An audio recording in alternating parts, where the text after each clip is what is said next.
Bismillahirrahmanirrahim. Assalamualaikum warahmatullahi wabarakatuh. Berjumpa kembali teman-teman di channel kita ya Mas Teo KDR. Oke teman-teman, di kesempatan kali ini kita akan berbagi informasi kembali masih di seputar penerimaan untuk peserta didik baru ya, khususnya jenjang SMA ataupun SMK negeri se-Provinsi Jawa Timur tahun 2024 ini. Dalam kesempatan kali ini kita akan berbagi informasi mengenai 3 hal yang wajib dilakukan ya oleh calon siswa baru. Dan ini setelah diumumkan diterima di sekolah pilihan ya, entah kalian nanti diterima di pilihan 1, di pilihan 2 ataupun di pilihan 3. Nah, tentunya kamu sudah melakukan hal-hal yang mungkin nanti kita akan informasikan di dalam video ini. Terus kita ucapkan ya teman-teman yang mungkin bagi adik-adik yang saat ini masih mengikuti di tahap 5 teman-teman ya. Jadi di tahap 5 ada jalur prestasi nilai akademik di jenjang SMK. Semoga diberikan kemudahan dan semoga bisa diterima di tahap 5 ini. Amin ya rabbal alamin. Terus bagi adik-adik yang mungkin sudah diterima ya di tahap 1 sampai dengan di tahap 4 ya. Nah, kita doakan semoga nanti diberikan kemudahan dan kelancaran dalam mengikuti pendidikan di jenjang yang lebih tinggi. Amin ya rabbal alamin. Bagi teman-teman yang belum beruntung ya, mungkin belum diterima di tahap 1 sampai dengan 5 ya, tetap semangat, tetap belajar. Nanti tetap dimanapun teman-teman bersekolah ya. Nah, dimanapun kalian bersekolah ya, semoga semuanya dimudahkan dan dilancarkan. Amin ya rabbal alamin. Oke, di kesempatan kali ini kita akan membahas terkait dengan 3 hal yang wajib dilakukan ya ketika siswa itu setelah diumumkan diterima di sekolah pilihan. Untuk itu teman-teman silahkan simak video ini sampai dengan selesai. Baik rekan-rekan semua, kita ingatkan kembali ya bagi kalian yang baru pertama kali ya bergabung di channel ini atau mungkin baru melihat channel ini, jangan lupa ya klik tombol like ya, silahkan klik tombol subscribe dan bunyikan lonceng notifikasinya ya, biar Anda selalu mendapatkan informasi pertama kali dari kami. Bagi kalian yang suka baca berita, silahkan kunjungi saja di laman resmi kita mastiukdr.com. Di sini kita akan berbagi informasi ya, khususnya di seputar dunia pendidikan. Selamat menikmati informasi dari kami dan semoga informasi ini bermanfaat ya untuk kita semua. Oke, langsung saja teman-teman kita bahas untuk 3 hal yang wajib dilakukan untuk calon siswa baru ya setelah mereka diumumkan diterima di sekolah.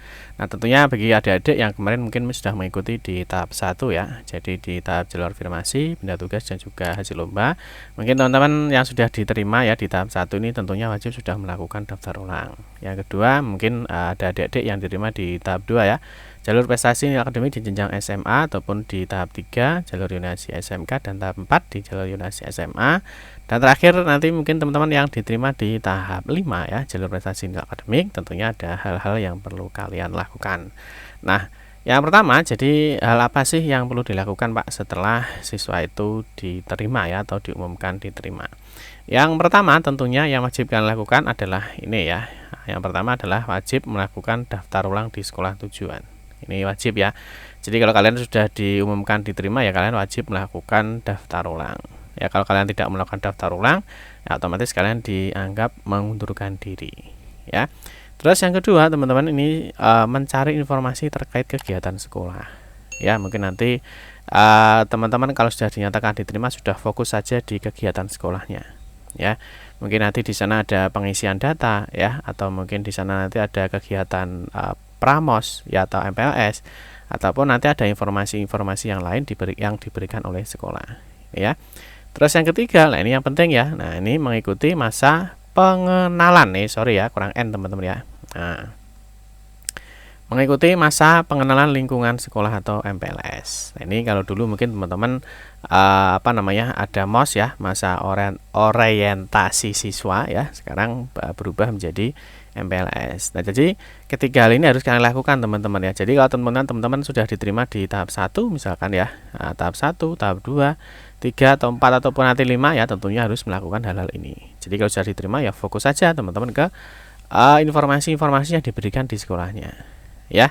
Terus kapan sih Pak siswa baru itu mengikuti kegiatan MPLS? Ini mungkin yang sering ditanyakan ya. Kapan sih Pak siswa baru itu melakukan kegiatan MPLS atau MOS? Nah, itu ya. Nah, kita cek dulu teman-teman untuk informasinya ya. Jadi kemarin sudah kita share ya. Nah, mungkin teman-teman nanti untuk kegiatan MPLS ya, entah itu panduan, surat edaran ataupun yang lainnya, teman-teman bisa masuk di mastiukdr.com. Di sini ada namanya PPDB ya, kalian masuk aja di sini ya, ada menu namanya MPLS atau MOS. Kalian pilih aja di sini. Nah, di sini sudah ada informasi-informasi. Di sini mengenai panduan MPLS, ini untuk jenjang SMA, SMK, terus ini ada juga untuk jenjang SMP. ada juga untuk jenjang PAUD ya, terus di sini ada juga jenjang SD. Terus di sini ada juga edaran terkait dengan MPLS ya di tahun 2024-2025. Atau mungkin teman-teman bagi yang mau download juknisnya ya. Jadi MPLS itu masih menggunakan Permendikbud ya nomor 18 tahun 2016.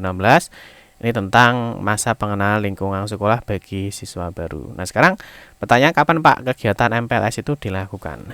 Oke, yang pertama kita cek dulu ya di sini untuk surat edaran dari Kementerian Pendidikan, Kebudayaan Riset dan Teknologi ini per 19 Juni 2024. Ini terkait dengan masa pengenalan lingkungan sekolah di tahun ajaran 2024-2025.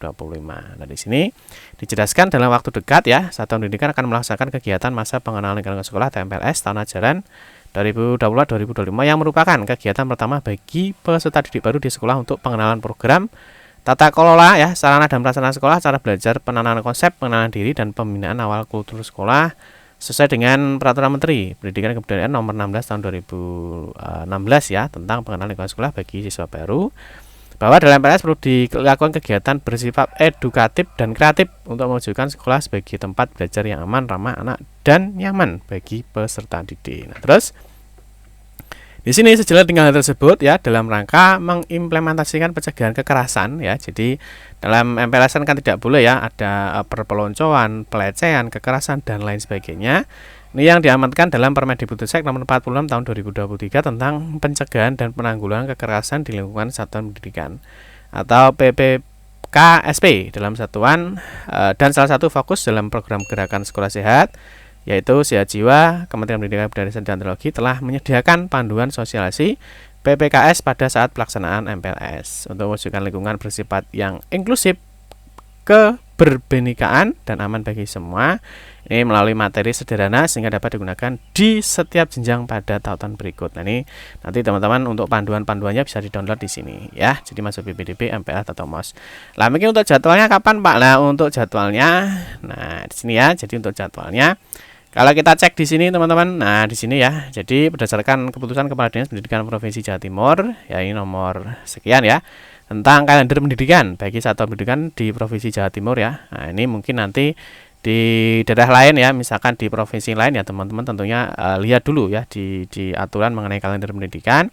Nah, nanti di sini dijelaskan teman-teman ya, yang pertama terkait dengan kegiatan MPLS ya di sini. Nah, di sini teman-teman ya. Nah, yang pertama permulaan dan akhir tahun ajaran. Jadi untuk permulaan tahun ajaran baru ya dimulai pada hari Senin tanggal 15 Juli 2024. Jadi semuanya masuk di tanggal 15 Juli 2024. Terus untuk tahun akhir ajaran ini pada hari Sabtu tanggal 21 Juni 2025. Ini 1 tahun ajaran teman-teman ya. Jadi dari Juli ke Juni jadi 1 tahun. Nah, biasanya 1 tahun nanti bagi menjadi 2 semester ya. Ada semester 1 dan semester 2 atau semester ganjil dan semester genap. Terus yang dijelaskan lagi di bab 3 mengenai hari pertama kegiatan pembelajaran ya. Jadi ini untuk kegiatan MOS ataupun MPLS. Nah, ini dijelaskan yang pertama ya. Jadi untuk hari pertama kenapa ini? Untuk hari pertama kegiatan pembelajaran merupakan serangkaian kegiatan satuan pendidikan yang diisi dengan kegiatan masa pengenalan lingkungan sekolah atau MPLS bagi peserta didik baru. Nah, di sini dijelaskan untuk jadwalnya ya.